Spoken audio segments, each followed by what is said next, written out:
So I recently had a conversation. Once this comes out, we'll give them credit. But I had a conversation with someone who was at Westside for a really long time, trained with Louis Simmons, and we're having a conversation, just personal conversation, and we're just discussing training for, actually quite a long time.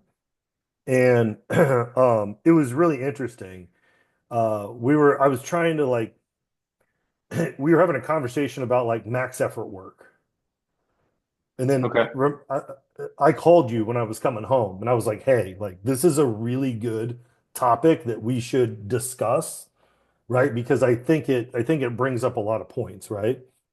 And so essentially, he's kind of trying to understand where I'm coming from and I'm trying to understand where he's coming from, right? And so, I'm discussing, essentially like how, when I was treating Louis Simmons, I would use max effort in the clinical setting, right? So for Hmm. instance, like and we have, I can link it up. There's the expand capsular space where I essentially walk through like, what we did with Louis Simmons in regards to increasing This hip. access.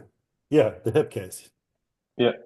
And I'm walking him through this, and it's funny. He starts to like, he's got so much training experience utilizing the max effort method. And this is what I like with working with this population, right? Of people that, like I think in the article we write that we don't know, like Louis Simmons may have taken more training max than anyone in human history, Sure.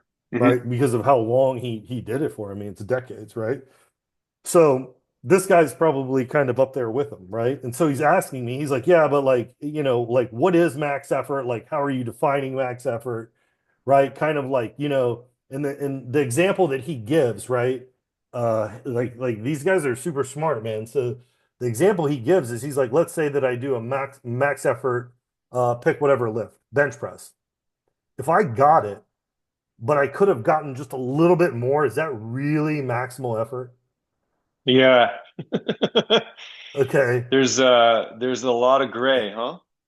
Yeah, okay. And so it's funny. So, you start to, these are really good questions, Sure. right? Because like these are, I think, yeah, like you're saying, there's a lot of gray area to it, right?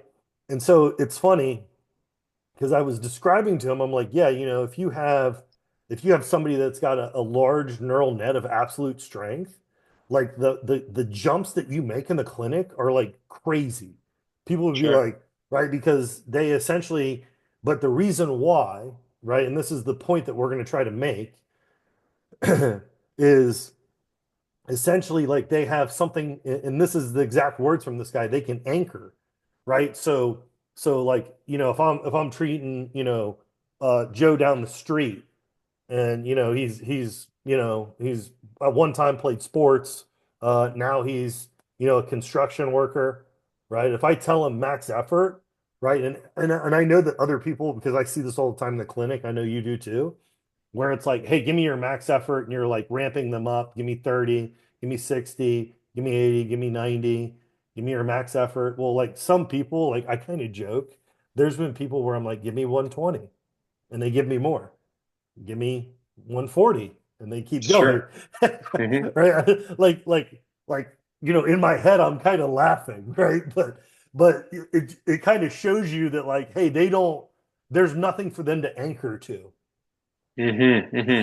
right? Like, hey, like this dude's max effort was, lifting the jug of milk from the car to the That's right. right. Okay, Yeah. so there's no anchoring, right?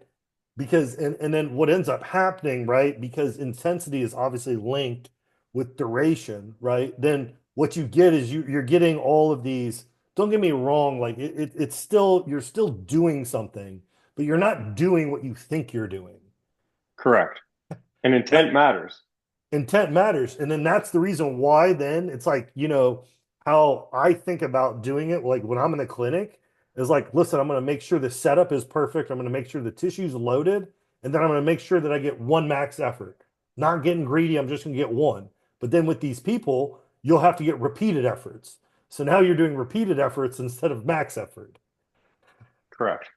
But you need the max effort, right? Like I get it that so essentially what I'm trying to say is it's interesting, right? The conversation that we had was talking about how, I think if you really want to know what max effort is, I think that you actually have to do that external training because Correct. until right, like because it's funny, and here's the reason why I say this is like I've seen it. I've treated so many lifters from Westside Barbell, right? Louis Simmons included, right? And when you ask these lifters, right, it doesn't like it's all of them. And because they've anchored, they're like, oh, I know what max effort is. And next thing you know, the amount of neural output, like the neural net is just humming like crazy, right? And you're just trying to hold on so that it's an isometric, right? It's like, right, and you literally see them, right? It's kind of like, like you remember like the old dragsters, how they would come up in the cars or they're just like twitching like this. That's what's going on, right? Hmm. Hmm. Okay, and you just can't compare that output with somebody who you're going like, okay, well, can you give me 120 now? You're not doing the same thing. Sure, sure. Yeah, I wrote this down. This is what I wrote. This is what I wrote.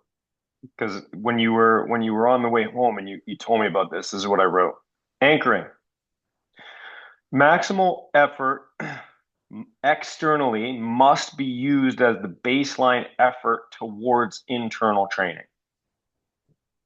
They may offer similar physiological principles, but the experience mentally and psychologically is very different. And so what we